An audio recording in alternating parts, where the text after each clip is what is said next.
வாழ்க வளமுடன். ஹாய் சகோஸ். இதயம் மீட்டும் மெல்லிசை போல உங்கள் மனதை மயக்கப் போகும் எழுத்தாளர் தீபா பாபு அவர்களின் கற்பனை சிதறல்களுக்குள் நம் பயணத்தை தொடங்கலாமா? அத்தியாயம் 4.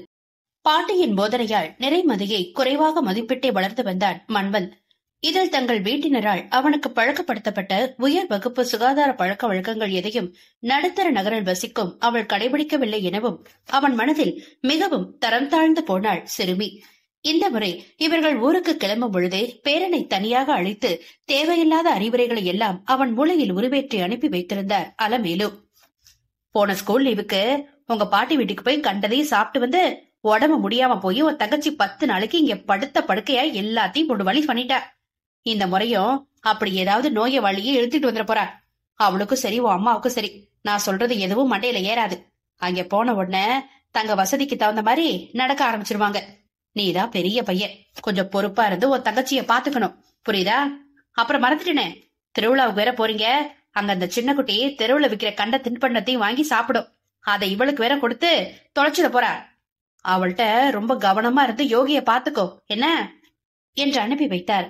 அவரின் பார்வை கொண்டே அவன் நிறைமதியை அளவிட்டுக் கொண்டிருக்க, நம் அம்மனையும் தொழிலுக்கு பிடிக்குமே என்கிற உற்சாகத்தில் அவளுக்கு சாப்பிட கொடுக்க என்று எதையாவது வாங்கும் பொழுதும் எடுக்கும் பொழுதும் இவளுமே அதை ஆவலாக உண்பாள். பாட்டி சொன்னது சரிதான், இவள்தான் அவளை கெடுக்கிறாள் என பொறுமை கொண்டு இருந்தவனுக்கு சட்டென்று அப்படி ஒருவரை எடுத்திருந்து பேசிவிடும் குணம் இல்லாததால் கடுப்புடன் மதியை விட்டு விலகியே இருந்தான். எங்கே சென்றாலும் தனக்கு தோதான ஆண் பிள்ளைகளுடன் மட்டுமே பெரும்பாலும் நட்பு பாராட்டுபவனுக்கு தன்னை விட 6 வயது சிறியவளுடன் விளையாடுவதற்கும் ஆர்வமில்லை. அப்படி ஒதுங்கி ஒதுங்கி இருப்பவனை பற்றி ஒன்றும் தெரியாமல் ஜிலேபி சாப்பிட்ட பிசுபிசுத்த கையோடு மதி பிடித்து இழுக்கவும் தான் மனு மிகவும் அருவருப்படைந்தான். அதே வேகத்தில் அவளிடம் மிகவும் கடுமையாக பேசிவிட்டு தங்கையை மறந்து மனதின் எரிச்சலை குறைக்க வேண்டி ஒரு புத்தகத்தை எடுத்துக்கொண்டு அறைக்குள் சென்று விட்டான். சற்றே மனம் சமணப்பட்டவனையும் நளினி கூப்பிட்டு வைத்து கேள்வி எழுப்பவும் அந்த ஆத்திரமும் மொத்தமாக சேர்ந்து மதியின் மேலேயே குவிந்தது. இவளால் தான் அம்மா இத்தனை பேரின் முன்னிலையில் என்னை நிற்க வைத்து கேள்வி கேட்கிறார்கள். முத்து மாமாவிற்கு கூட தன் பெண்ணை பற்றி நன்றாக தெரிந்திருப்பதால் என்னை சமாதானப்படுத்துகிறார்கள். ஆனால் அம்மாவும் இந்த யோகியும் அவளுக்காக என்னை குறை சொல்கிறார்களே என்று உள்ளே பெரும் புகைச்சலுடன் குமைந்து கொண்டிருந்தான். சிறு பிள்ளைகளின் கோபதாபங்களில் நாம் தலையிடக்கூடாது என்று பெரியவர்கள் ஒதுங்கிவிட, அந்த சம்பவத்திற்கு பிறகு மன்வந்தின் மீது நிறைமதியின் மனதில் படிந்த வெறுப்பை யாரும் உணராது போனார்கள். வழக்கம் போல 4 கூட்டணி ஒரு புறம் சுற்ற இவன் தனியாகவே ஊரை சுற்றி வந்தான். விடுமுறை முடிந்து அவரவர் தங்கள் வீடுகளுக்கு திரும்பி தங்களது படிப்பை தொடர்ந்தனர். வருடங்கள் உருண்டோட நிறைமதியை தவிர மற்றவர்களுக்கு அவர்கள் இருவருக்குள்ளும் ஏற்பட்ட கசப்பு மறந்துவிட, இவள் மட்டும் அவ்வப்பொழுது அதையே தன் மனதில் திரும்ப திரும்ப ஓட்டி பார்த்துக் கொண்டிருப்பாள். வயது ஏற ஏற எப்பொழுதாவது விசேஷ வீடுகளில் காணும் அலமேலுவின் குணம் மெல்ல புரிய புரிய அதுதான் அவருடைய பேரனிடமும் அப்படியே வந்திருக்கிறது என்று தனக்குள் நொடித்துக் கொள்பவள் வஞ்சனையின்றி அவனை சரமாரியாக மனதிற்குள் அர்ச்சித்துக் கொள்வாள். சிடுமுஜி சிடுமுஜி, ஆளப்பாரு, முகரைய பாரு, எப்ப பார்த்தாலும் உருன்னு முகத்தை வச்சுக்கிட்டு யாராவது ஏதாவது பேசும்பொழுது மட்டும் பெருசா இழிச்சு வைக்கிறான். மத்த நேரம்லாம் சரியான உர்றாங்குட்டானா இருக்கா. நல்ல வேலை நான் இவனுக்கு தங்கச்சியா பிறக்கல, இல்லனா என்னை எப்படியெல்லாம் அதட்டி உருட்டி அடக்கி வச்சிருப்பானோ என எரிச்சலுடன் முணுமுணுப்பவளிடம், என் அண்ணா அப்படி கிடையாது என்று யோகிதா கையில் அடித்து சத்தியம் செய்தால் கூட இவள் அதை நம்ப மாட்டாள். நீ நினைக்கிற மாதிரிலாம் எங்க அண்ணன் சிடுமூஞ்சி இல்ல நெரு. அன்னைக்கு ஏதோ கோபத்துல அவன் கிட்ட அப்படி பேசிட்டாங்க. மத்தபடி எங்க வீட்லயும் சரி அவனோட ஃப்ரெண்ட்ஸ் கிட்டயும் சரி அவன் ரொம்ப ஜாலியா பழகுவான். உங்க அண்ணங்கிறதுக்காக வெறுமன ஆதரவா பேசாதீங்க அண்ணி, எனக்கு பிடிக்கல, இதோட விட்டுடுங்க. இனி அவரை பத்தி என்கிட்ட ஏதாவது நீங்க பேசுனீங்க அப்புறம் நான் உங்களோட பேசுறதே நிறுத்திடுவேன் என்று வெறுப்புடன் மொழிந்தாள் 13 வயதில் அடியெடுத்து வைத்திருந்த நிறைமதி. சரி, அவளுக்கு பிடிக்காததை பேசி ஏன் இருக்கின்ற மனநிலையை கெடுத்துக் கொள்ள வேண்டும் என்று யோகிதாவும் அதை அப்படியே விட்டுவிட்டு அவளுடன் வேறு ஏதாவது அளவலாவ ஆரம்பிப்பாள். இவர்களைப் போல் அல்லாமல் மன்வந்த் பெரியவன் என்பதால் அவன் தற்பொழுது தன் கல்லூரி படிப்பில் மூழ்கி இருந்தான். ஊருக்கு விடுமுறையில் வருவதும் மற்றவர்களிடமிருந்து மாறுபட்டு வேறு சில நாட்களில் தனியாகவே வந்து தாத்தா பாட்டியை பார்த்து சென்றான். வயதின் மனதின் முதிர்ச்சிக்கேற்ப பல்வேறு வகைப்பட்ட மாணவர்களிடமும் மனிதர்களிடமும் பழக பழக அவனுடைய கொள்கைகளிலும் சில மாற்றங்கள் நிகழ்ந்தது. வெளியே நாகரிகமாக உடை அணிபவர்களும் பழகுபவர்களும் உள்ள தலைவில் அப்படி இருப்பது இல்லை என்பதை புரிந்து கொண்டவனுக்கு முதலில் தான் உதாசீனப்படுத்திய மதிய நினைவுகள்தான் மேலெழுந்தது. அன்று குறையாக தெரிந்த அவளுடைய குணங்கள் ஒவ்வொன்றும் இன்று மற்றவர்கள் மீது அவள் வெள்ளந்தியாக வைத்திருந்த அன்பை தெளிவாக பறைசாற்ற தன்னுடைய செயலுக்காக மிகவும் வருந்தினான் மனு. அம்மா சொன்னதைப் போல் தேவையில்லாத என் முன் கோபத்தால் கடுமையாக பேசி அவளை அழ வைத்து விட்டேன் என்று பெருமூச்செறிந்தான். முதல் முறையாக மனு தன் தவறை உணர்ந்த பிறகு இவனுடைய தங்கை யோகிதாவின் மஞ்சள் நீராட்டு விழாவில் கலந்து கொள்வதற்காக நிறைமதி தன் பெற்றோருடன் இவன் வீடு வந்திருந்தாள். தற்பொழுது அவள் 7ஆம் வகுப்பு படிக்கிறாள் என்கிறவரை மேலோட்டமாக விஷயத்தை தெரிந்து கொண்டவன் அவள் படிப்பு தொடர்பாக ஏதாவது பேச்சை வளர்த்து பழைய பகைமையை விரட்டி நட்புக்கரம் நீட்டலாமா என யோசனையுடன் திட்டமிட்டான். ஆனால் அதற்கு நம் நிறைமதி இடம் கொடுக்கவில்லை. அவனை கண்டாலே பாராதது போல முகத்தை திருப்பிக் கொண்டும் செல்லும் இளையவனிடம் தானாக வழியே சென்று பேசவும் இவனுடைய தன்மானம் இடம் தரவில்லை. அதை தன் பாட்டியும் விரும்ப மாட்டார் என்பதால் அம்முயற்சியை கைவிட்டவன், சரி என்றாவது அவள் நம்முடன் தனிமையில் நேராக பேசும் வாய்ப்பு கிடைத்தால் நமது மன மாற்றத்தை அவளுக்கு சரியாக உணர்த்தி விடுவோம் என்று மனுவும் அதன் பிறகு அமைதியாகிவிட்டான். அத்தகைய வாய்ப்பை இறுதி வரை அவனுக்கு கொடுக்கவே இல்லை மதி. அதன் பலனாக இருவருக்கும் இடையே சில பல கசப்பான நிகழ்வுகள் நிகழ்ந்த பின்னரே அவன் பேச்சை கொஞ்சம் காது கொடுத்து கேட்க ஆரம்பித்தாள் நாயகி. மதி பெரியவளாயிட்டாளாம். முத்தண்ணாவும் அண்ணியும் போன் பண்ணாங்க. அடுத்து தண்ணி ஊத்தவும் சீர் செய்யவும் நாள் குறிச்சிட்டு உங்ககிட்ட அத்தை மாமா கிட்ட முறையா பேசுறேன்னு சொல்லிருக்காங்க என்றாள் நளினி கணவரிடம் ஆர்வமாக. அப்படியா, ரொம்ப சந்தோஷம். அப்பா அம்மா வரலனாலும் பரவாயில்ல, நாம 2 பேராவது கண்டிப்பா விசேஷத்துக்கு போயே ஆகணும்.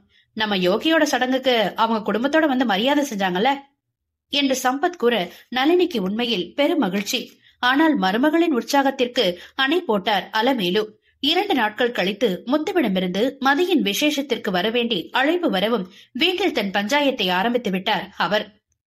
எனக்கு மூட்டு வலி அதிகமா இருக்கு, என்னால அவ்வளவு தூரம் பயணம் செய்ய முடியாது.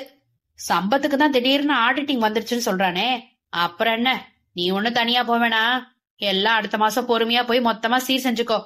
இப்ப ஒரு 2 பவுனுக்கு நகை செய்யலாம்னு நினைச்சிட்டு இருந்தான்ல, தாமதமா போறதுனால சேர்த்து 3 பவுன நகை எடுத்துட்டு அவங்களுக்கு போட்டு விடு. நகையை பார்த்ததும் அதெல்லாம் சந்தோஷமா உன்னை நடத்துவாங்க பாரு என்றார் அலட்சியமாக. அவருடைய ஆணவம் கண்டு ஆத்திரத்திலும் அவமானத்திலும் மனம் கொந்தளிக்க எதையும் அவர் முன் வெளிப்படுத்த முடியாத தன் துர்பாகிய நிலையை எண்ணி உள்ளுக்குள் வெறுத்தபடி அறைக்கு சென்று தனிமையில் கண்ணீர் வகுத்தார் நளினி.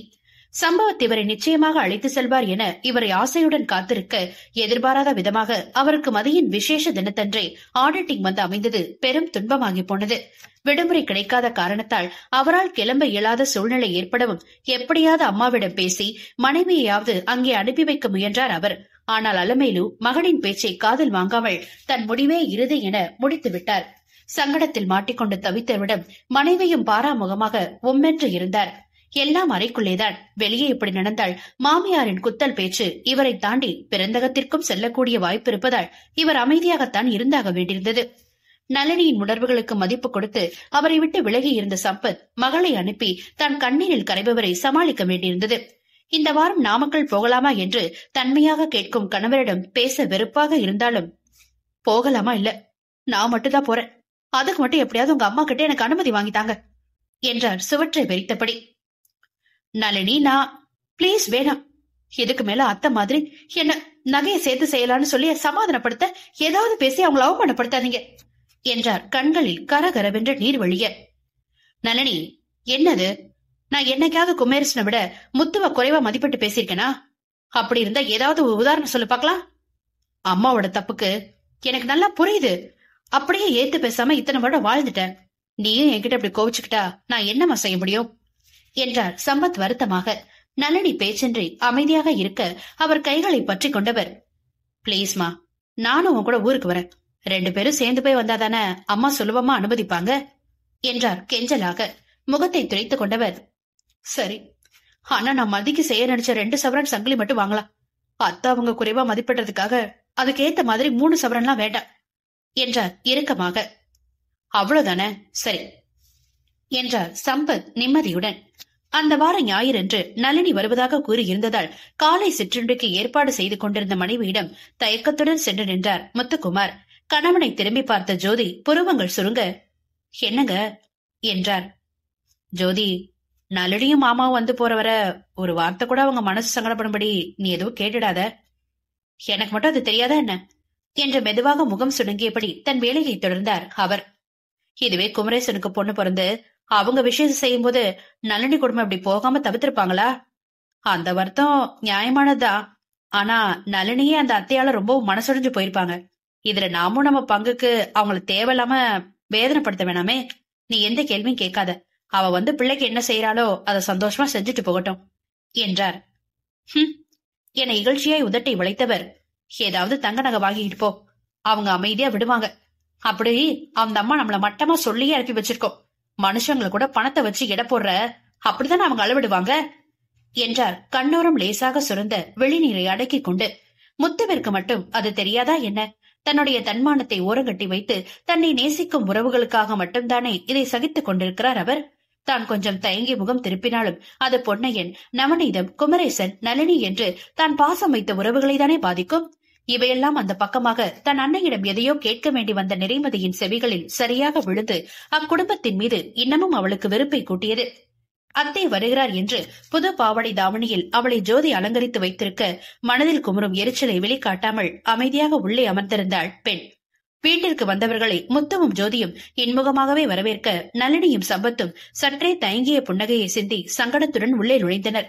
நளினியின் தெளிவில்லாத முகமே அவருடைய வேதனை இவர்களுக்கு பறைசாற்ற கணவன் கூறியது முற்றிலும் சரி. நளினிக்காக தாங்கள் இதை பொறுத்துக் கொள்ள வேண்டும் என்று முடிவெடுத்தார் ஜோதி. பரஸ்பர நல விசாரிப்புகளுக்கு பிறகு தாங்கள் விசேஷத்திற்கு வர இயலாதது குறித்து சம்பத் வருத்தம் தெரிவிக்க முயல அதை சாமர்த்தியமாக தவிர்த்தார் முத்து. அதெல்லாம் பரவாயில்ல, விடுங்க மாமா. மனசுல பாசம் இருக்கும் தானே இப்ப தேடி வந்திருக்கீங்க. உங்க வேலை அப்படி, நீங்க என்ன செய்ய முடியும்? அப்புறமா வீட்டுல பிள்ளைங்க பெரியவங்க எல்லாரும் நல்லா இருக்காங்களா? எல்லாரும் நல்லா இருக்காங்கண்ணா. அம்மு இங்க உள்ளதா இருக்கா? நீங்க முதல்ல கை கால் அலம்பிட்டு வாங்க, டிஃபன் சாப்பிடும். மதிமா, அத்தை மாமா வந்திருக்காங்க பாரு என்று மகளை அழைத்தார் ஜோதி. இருக்கட்டும் அண்ணி, முதல்ல புள்ள வரட்டும், அவளுக்கு சீர்தட்டு வச்சு கொடுத்துடுறோம் என்று நிறைமதியை ஆவலுடன் எதிர்பார்த்தாள் நளினி. வாங்கத, வாங்க மாமா என்று கண்ணுக்கு எட்டாத புன்னகையுடன் முன்னரைக்கு வந்து அவர்களை வரவேற்றாள் மதி. பாவாடை தாவணியில் அழகு தேவதையாக மிளர்ந்தவளை ஆசையுடன் நெருங்கிய நளினி, ஹே அத்தை அத்தன் என்ன சுத்தி சுத்தி வந்த வாழு பொண்ணாவ, ரொம்ப ரொம்ப அழகா இருக்கடா, என் கண்ணே பட்டுட்டு போல இருக்கு என்று அவளின் கண்ணை பழித்து வாஞ்சையுடன் நெட்டி முறித்தார். ஆமா நளினி, போன முறை பார்த்ததுக்கு இன்னும் உயரமா தெரியல என்று மனைவியிடம் புன்னகைத்து விட்டு, 9th ஸ்டாண்டர்ட் தானடா படிக்கிற என்றார் சம்பத் அவளிடம். ஆமா மாமா என ஆமோதிப்பதாக முறவளித்தவளின் தலையை அன்புடன் வருடியவர், தட்ட கொடுமா என்று தானும் ஒரு கைப்பிடித்து அவளிடம் தம்பதி சமேதராக சீர்வரிசை தாம்பாளத்தை கொடுத்தனர். அண்ணி, இப்படி கிழக்கு பார்த்து நின்னு பிள்ளைய ஆசீர்வாதம் செஞ்சு கொடுங்க. பாப்பா, அத்தை மாமா காலில் விழுத்து தட்ட வாங்கிக்கோ என்றார் ஜோதி. இருக்கட்டுமா, அதனால என்ன என்று சம்பத் தயங்க, அப்படிலாம் இல்ல, பெரியவங்க ஆசீர்வாதம் அவளுக்கு வேணுமாமா என்றார் முத்து. தங்கள் கால்களில் பணிந்து எழுந்தவளை இருவரும் மனதார வாழ்த்தி சீர் கொடுத்தனர். போய் அத்தை கொடுத்த டிரெஸ் மற்றும் அந்த நகையும் போட்டுக்கிட்டு வா என்று அவளை உள்ளறைக்கு அனுப்பி வைத்தார் நளினி. சம்மதமாக தலையாட்டி விட்டு அறைக்கு சென்றவள் அடுத்த 5 நிமிடங்களில் உடை மாற்றிவிட்டு வெளியே வர, அத்தையோட தேர்வு அருமையாதான் இருக்கு என தனக்குத்தானே பாராடி கொண்ட நளினி அப்பொழுதுதான் அவள் கையை கவனித்து, ஏண்டா செயின் போட்டுக்கலையா? சரி என்கிட்ட கொடு, நான் போட்டு விடுறேன் என்று கை நீட்டியவரிடம் அந்த சிறு நகைப்பெட்டியை கொடுத்தவள் சட்டென்று அவரை விட்டு விலகி நின்றாள். நட்புகள் எல்லாரும் நம்ம சேனலை மறக்காம சப்ஸ்கிரைப் பண்ணுங்க. கதையை கேளுங்க, லைக் பண்ணுங்க, கமெண்ட் பண்ணுங்க, பிடிச்சவங்க ஷேர் பண்ணுங்க. நன்றி.